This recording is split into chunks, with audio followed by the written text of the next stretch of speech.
the comfort of home, baby. I wish I could forgive and forget. I'm so sick of feeling salty. It hurts to hate somebody. Sometimes I just wish we never met. 'Cause I'd rather feel nothing if it hurts to hate somebody. Hey everyone, welcome to the newest episode of On That Note with Parker Whirling. Today's guest joins me from Toronto, Canada. She's an indie pop singer-songwriter, producer, and multi-instrumentalist with 2 new songs out right now called Jackie Onassis and Hurts to Hate Somebody. Her debut EP, You and Me, but Mostly Me, is on all streaming platforms, and she's worked with Charli XCX. She's actually her creative consultant and manager. So please welcome ELIO. ELIO, thanks for joining me on an episode of On That Note. On the day that you released your live show for NME, I watched it right before this interview, and you killed it. All you guys did a great job. Was that your first time doing like a taped recording like that? Yeah, it was. I mean, it's my first live thing, like, as ELIO ever, which is kind of funny. But yeah, no, it was like the first thing that I've done, and it was fun. I can't wait. It's kind of weird without a crowd. I mean, even without playing the songs live before like the pandemic started, it's still weird to like have to play like live music and have absolutely no reaction other than like my one friend in the corner like, yay! Yeah, so you're killing it. Yeah. So what was the rehearsal process for that? Did you have to do that for like a couple weeks, or like have you been practicing throughout quarantine? No, we winged it. Nice. Hey, you guys killed it for winging it. Thank you very much. I have very talented friends. That's what you got to do. You got to surround yourself with people who are just awesome, you know? Yep, that's the key. So you performed your 2 newest singles, Hurts to Hate Somebody and Jackie Onassis. I think those songs are fucking awesome. And I wanted to ask you about like your writing and recording process. How do you usually start writing and recording songs? And were these 2 new songs, were they kind of a different approach compared to your debut EP? Yeah, definitely different compared to the EP that came out in the summer. I mean, a lot of that stuff I wrote before I even thought about doing music as a career, and yeah, so a lot of that was just kind of written in my bedroom by myself and then produced either by myself or with my friends. Yeah, these ones are a little bit different. I wrote them with other people, which was a huge kind of stepping stone for me. Yeah, I mean, I like to take things home and kind of do them myself anyway, or do them with close friends, just so it is personal and like the people around me know what I like, and they know, I guess, like what certain things like mean to me, and when to like butt in and be like, oh, could we change that there? And I'll be like, yeah, we could change that here. Yeah, they're a bit different, but I still like to do things by myself and with my friends. But collaborating with other writers is really fun for me, and it's really interesting to get other people's perspective on not only what they think about my music that already exists, but kind of like taking it somewhere else. You know, I don't want to be writing the same songs for the next like 20 years. Has there been any like breakthroughs almost, or kind of perspective changes that other people have kind of given you just by like being surrounded by them? For sure. I feel like writing with other people has kind of given me, like, a song doesn't have to be like long and rambly to be artistic, you know? It can have structure and it can be catchy and all that stuff. Like, I think just kind of writing with other people made it easier to like organize my thoughts, as opposed to just sitting there like spewing out this whole like rhyming word like pile of like crap. Yeah, definitely organizing my thoughts and learning to like talk about that stuff with other people too. Because before it would just be me and you know, I'd write it down, but there's something very scary and like raw about sitting in a room with two new strangers and being like, well, this happened to me. How do you get yourself in that mindset? That's got to be kind of weird sometimes. For sure. I mean, I like to start every session, especially if it's with a new person, just kind of sitting there and talking and getting to know each other for a sec. But I mean, like, yeah, there's still kind of strangers, or at least like acquaintances, and you kind of just have to jump in. You know, they're writers, they're creatives. They also have a lot of emotions. So you just kind of have to get over the fear. It's definitely very hard. I don't know if I'm even totally over it. Yeah, it can definitely be complicated, especially if you're constantly, like I read in your NME article that you were coming out to LA a fair amount before you lived here for a little bit to like get a bunch of sessions in. What was kind of a challenge of having to do so much at the same time? And so what was kind of a interesting takeaway from it? I mean, it was so emotionally draining. Like, we would be doing like 2, maybe even 3 sessions every day, at least a session every day, for like a month straight. And it kind of went from just like being by myself in Toronto and writing to like throwing myself into rooms of people that not only were strangers, but also people that I like really looked up to, and with music that they've made. So it's definitely like you really have to put yourself out there. But you know what? Like I did it, and I've made some really cool and talented friends from it. And yeah, I mean, there's so much that I got from that experience. You know, with the people that I wrote with and the songs that came out of it. Like, it was so necessary. Yeah, that's a lot of commitment to make, to be flying back and forth from Toronto and LA and, you know, doing 3 sessions a day, pouring your heart and soul out, I would think. But it sounds like that maybe kind of instilled like a sense of keeping up momentum, because your newest 2 singles came out, I mean, how many months after your debut EP? Like, it's so soon and you're already giving fans more great content. Like, For sure. is that conscious, or are you just kind of putting out what makes you happy in the moment? I'm definitely putting out what makes me happy. I mean, I wouldn't put it out if I didn't like truly like love it and felt like I wanted people to hear it. You know, if it was just songs that I had written and I needed something to put out, I wouldn't do it. But yeah, I mean, I write a lot anyway. So even if I wasn't doing the 3 sessions a day, you know, I'm always kind of writing, so I always kind of have stuff sitting around, whether it's for me or for other things. Yeah, I'm always putting things on paper. That's good. You got to keep the muscle going, you know? You really do. You really do. Do you have any tips and tricks where if you're kind of feeling off, things that kind of can get you back on the rails with writing? Honestly, just write. It's the worst thing ever. And I remember one point, I think it was like last year or something, like I had nothing to write about. I just didn't want to write anything.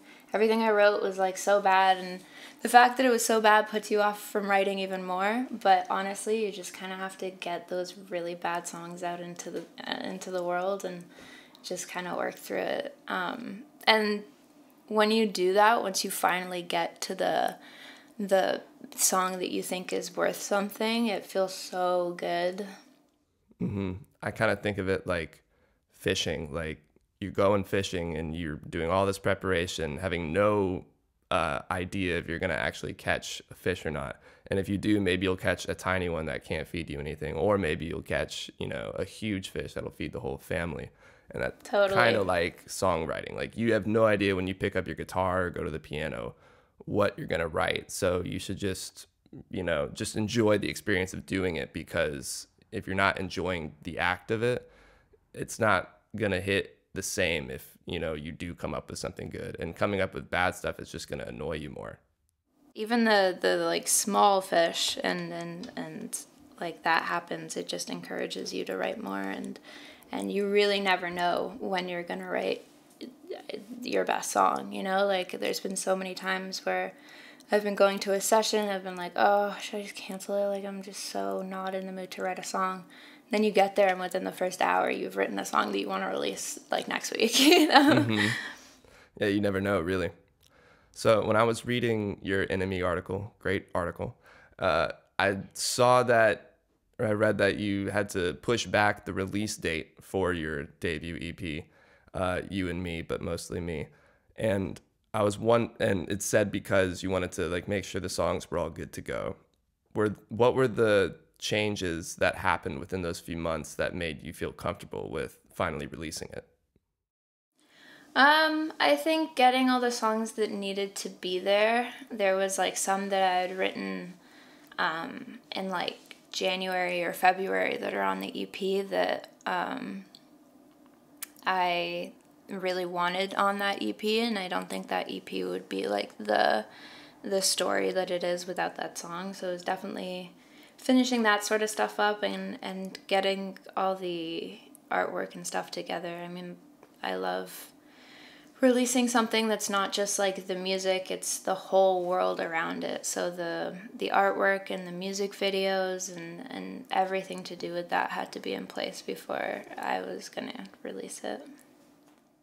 When it comes to the artwork and the overall world around it, do you feel like you have to reach out to others for help with that, or do you kind of already have the world built as you're writing the song? Because it's kind of a different, you know, challenge to think of an entire visual medium to go along with, you know, the song that you wrote. For sure. I usually have a pretty good idea. I mean, I do a lot of the artwork design. I have a photographer, like take a photo, but yeah, I usually do all the design and stuff myself, and I co-direct all the music videos with my friend Sahil. So yeah, I mean, usually I have a pretty good idea. It's just finding the people that understand that idea and can really help bring it to life. Because I mean, I can get so far, but it's never gonna, you know, be fully what it is in my head without people who actually know what they're doing. Yeah. And speaking of people who know what they're doing, I kind of geeked out when I read that you and Charli XCX are connected. So she's kind of your like creative consultant. Is that what you would say? Yeah, I mean, she's my manager. Okay, so she is your manager. I didn't know if that it was like manager / creative consultant. So I was like, what does that mean exactly? Yeah, so I have 3 managers, one being Charli, and the other 2 are Sam and Twiggy, who also manage Charli. Yeah, she's definitely a great person. I mean, she's the ultimate person to go to for advice and kind of, yeah, creative consulting and even like release strategies and stuff like that. She's so fresh with her ideas. It's so amazing. I really lucked out on my team. I know. Yeah, I would imagine that's just such a wealth of knowledge available to you at all times. What like key pieces of guidance have Charli and the rest of the team given you since you've been with them?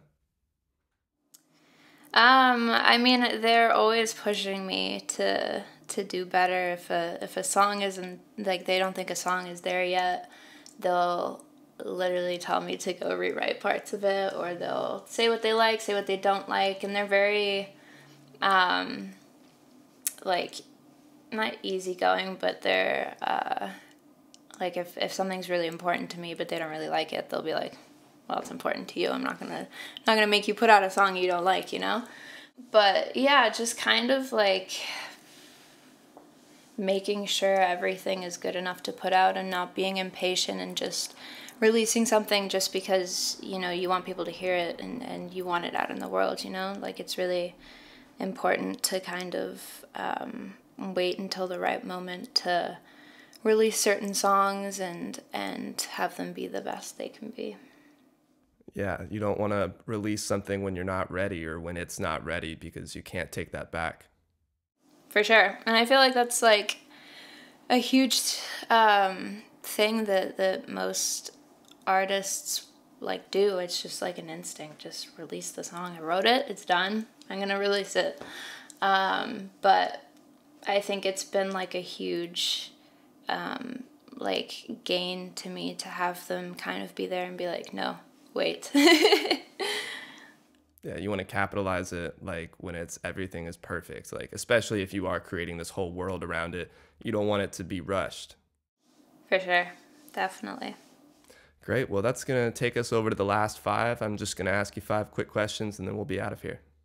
Cool. All right. Number 1, Logic or Ableton? Logic. Oh my God. Ableton confuses me so much. It is very confusing, especially if you're trying to go from Logic to Ableton. That's what I tried to do. Yeah, I think people that use Ableton and love Ableton are so good at Ableton, but then I feel like the rest of the DAW users are like, I don't get it. I know. I wish I was good at Ableton because I feel like it can allow you to do some like really crazy things with production stuff. Right? I know. It's so annoying. Ugh. One day I'll have to take the time to like learn it and buy it. All right. Number 2, what's on your musical rotation right now? New Ariana Grande for sure. I literally cannot stop. I love her. There's this artist, Noli, that I really love. He just released an EP. And me and my friends, Noli, Nolie, I think.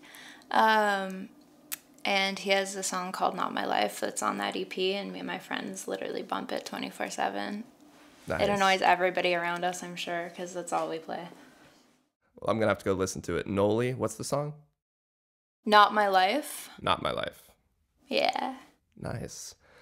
Who's your dream artist or producer to work with?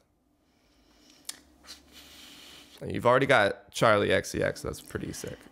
Yeah, I mean, how do you top it? I think for producers, I definitely want to do something with Jack Antonoff at some point in time. Oh, he just released a song yesterday. He did. I haven't listened to it yet. I'm gonna have to. One's with Bruce Springsteen. That's my dad's favorite. So I was pretty pumped. Yeah, it was really good. It's sick. I actually can't wait. I can't wait to listen to it. I'm gonna delve into that. They're kind of understated compared to like stuff he's done before. You know, like really synth poppy. This isn't really like that. Nice. Wow, I love that. Sick. Yeah, it's pretty cool. So Jack Antonoff. Anybody else? Jack Antonoff.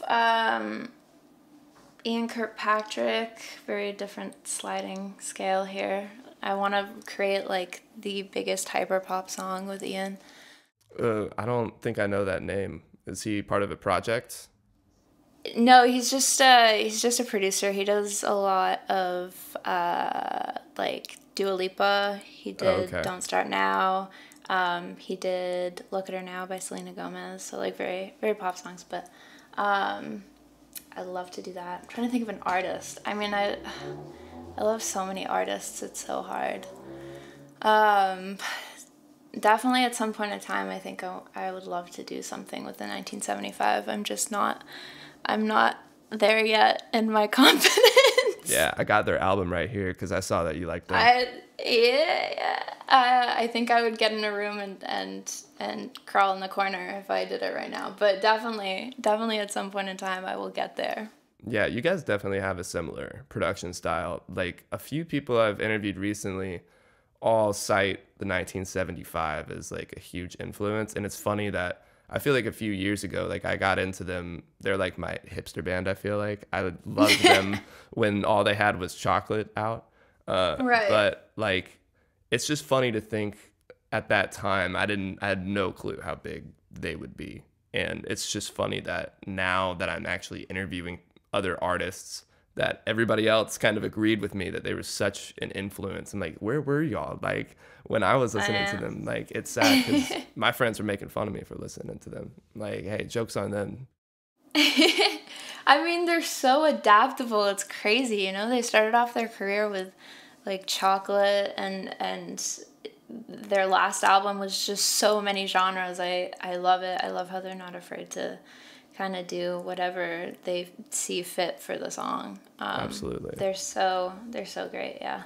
Love them. What to you is a perfect album front to back? That's a hard question. In terms of songwriting, Red by Taylor Swift, one of the best written albums ever. Production, I would say Currents by Tame Impala. It's like literally perfect. Yeah, it's a great album. I'm trying to think what encompasses both that I like could never get tired of listening of, and I don't want to say the 1975 for a second time. That's okay. But I think I might have to. Honestly, I Like It When You Sleep. It was one of the greatest albums of the century. Yeah, which one's your favorite 1975 album? I think I Like It When You Sleep. I mean, I love the newest one though. But I think I Like It When You Sleep. I couldn't stop listening to that record, and I'm not joking. I listened to it every day for like 2 years. I believe it. It's a great album. It probably still is my favorite. I just remember when Love Me came out, I just got so hyped, and the rest of the album became definitely a repeat thing. And sorry to you and all the listeners if you're hearing a buzzsaw and hammers, because they're renovating the apartment next to me, so I'm sorry. But yeah, 1975 is incredible. I'm glad that you also love them. Love. All right, well, the last question before I send you off here is, what is your favorite Charli XCX song? Depends what mood, you know? She's got so many... either... Right now, I would say either Claws or White Mercedes. White Mercedes always, like, if I'm like working out and I need like the extra like 10% of energy to finish the workout, I'm like, right, here we go, Charli, me and you. Let's do it. Let's go. Yeah, I love White Mercedes. Honestly, it depends on the mood though. She's got some heart wrenchers, but she's also got some like, I mean, she's got so many like dance bangers. But yeah, I'd say between those two. I think 7 Years is probably my favorite. That one, every So time good. it comes on, is fucking awesome. That album, I didn't expect, well, it just kind of came out of nowhere. And I liked the previous one, but this one, to me, I don't know why, it's like so much rawer, and maybe because it just came out of nowhere and I wasn't expecting it.